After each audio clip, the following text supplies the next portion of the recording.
What do you know about PNGs? Hey there. So, if you ever heard of a PNG is an image file that you can get on the internet. But the cool things about PNGs is they have what they call an alpha layer.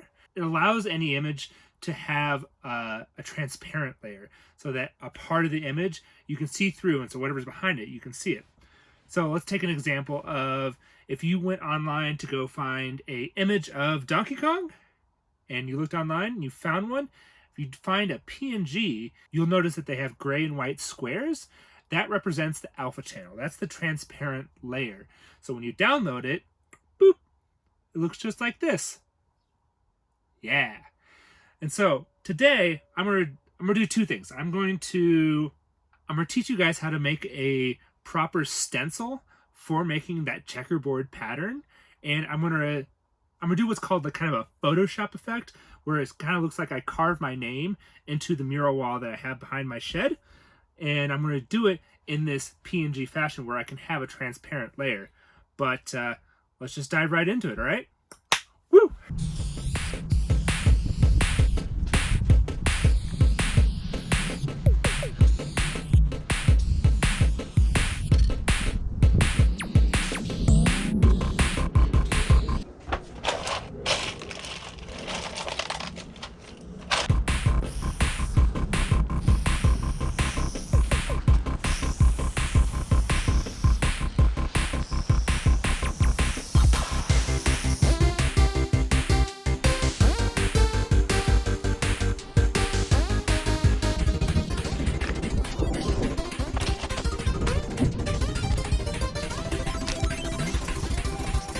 So one thing that I'm lacking is that I just have 4 panels and no real reference of a grid or what even a straight line is. I've seen this pattern done elsewhere where they've done it on bricks. And if you have bricks, you can tell when the checkers are going off kilter. You can have straight lines and you can even use the bricks as the squares. But since I don't have that, I'm gonna have to make myself a little guideline to make sure that my stencil, I'm gonna do this 4 feet up, so that when the stencil is being put up, I know that it's either going according to plan or it's starting to shift. So let's mark this the halfway point since this is 8 feet tall.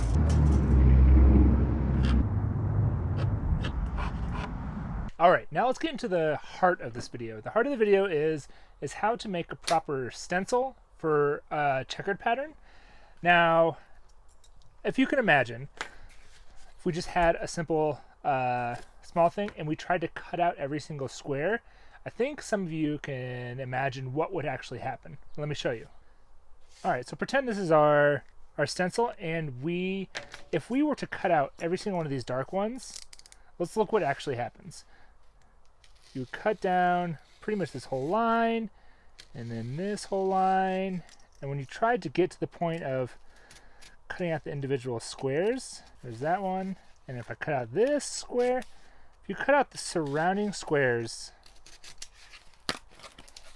this guy is going to completely fall off. Because if you get all these walls and you only want to take out this part, this thing's not going to have anything to hold on to. And if you are able to make a small bridge from this piece to this piece, it's not going to be sturdy enough that any level of paint is just going to have it fall off. So we got to think of a different way. Now Chuck, GraffitiBloq, he did a stencil something like this. It took me almost 45 minutes to finish all the rest of the squares. I'm never going to do this again, or at least not with a stencil like this. You can imagine, like I did, that is extremely painful. And also, by the time he was halfway through, the whole thing became floppy and soaked in paint and fell off.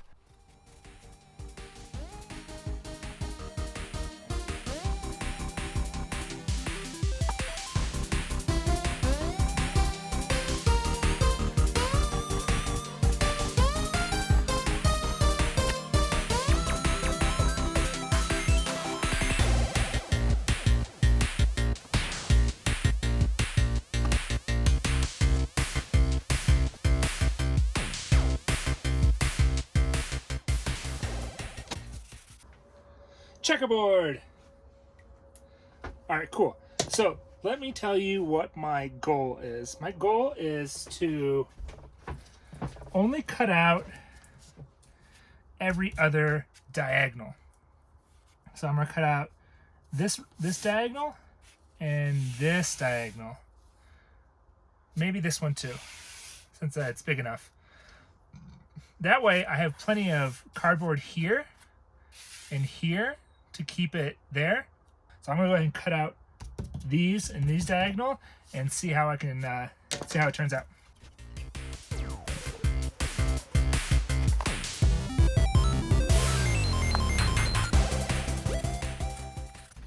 So there I have 3 rows, but I'm gonna do one right here and one right here. And since I can do just one little one, what those are gonna be for me is windows or keys. And I'll show you what I mean when I actually start spray painting. All right, now let's take this for a spin. All right, so now let's do the checker pattern. So the idea is you want to have a good starting place. That's why I put this line here. This line will be where I start, and it'll also be my guiding light as I go along, because I'm gonna keep on doing the checker marks or the checkered pattern, but I want to make sure that I'm staying true to this line. So if I eventually get over here and like the checkers are starting to get in the middle here, then I want to make sure I adjust the sketch just a little bit, or try to make it look straight, because I don't want to start drifting.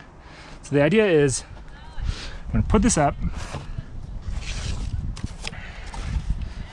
I'm going to see the line through here, and I'm going to line it up right there. And then just where I see white, I'm going to spray gray.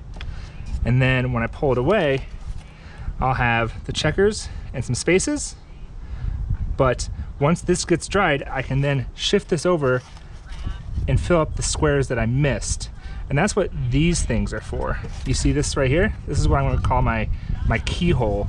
So looking at this, I can see the pattern, and you'll see later as I cruise through this, but I can see where the gray is, so I can line up and know that the next line goes right here. Most of you are probably visual learners, so you know what? I'm just going to go into the time-lapse and GoPro version of the video, and I'm going to continue building off of this.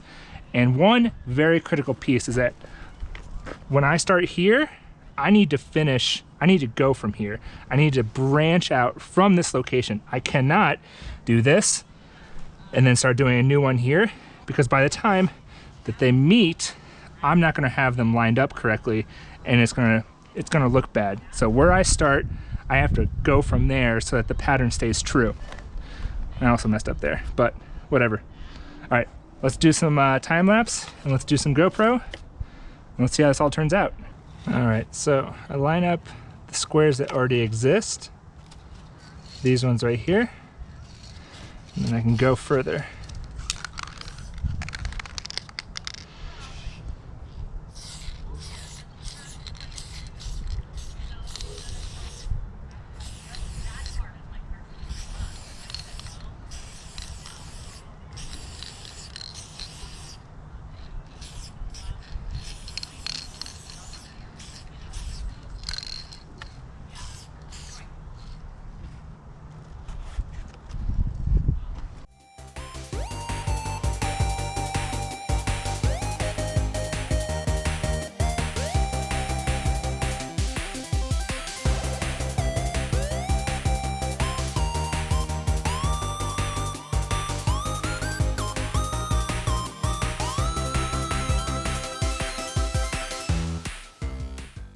Oh, all right. Well, it's actually a couple days later.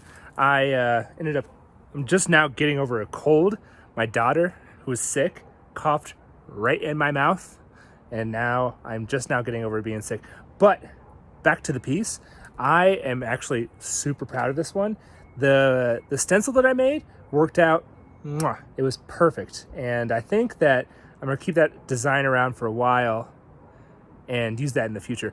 But another thing that I'm really proud about is how I was able to keep things straight. Here's another trick. If you want to be able to see how straight your lines are, the best way to do it is to look at it at an angle. And so I was able to look at these squares at an angle. If you angle it on the wall a little bit and you pull back, can see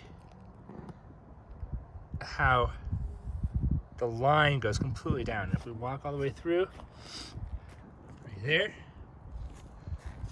right there, and right there. I was able to keep those squares really straight. This is the line that I drew to try to stay true to this. And this way, it's perfect. But I did deviate once I got all the way over here. The furthest I got was maybe a centimeter. But for 12 feet of checkers, 12 feet of 2-inch checkers, I think it turned out really great. All right, so here's the last part. Let's look at the final shots and see how it all turned out. Let me know what you guys think in the comments below. Let me know if you ever do the checkered stencil and tell me how it works for you. All right, let's do it.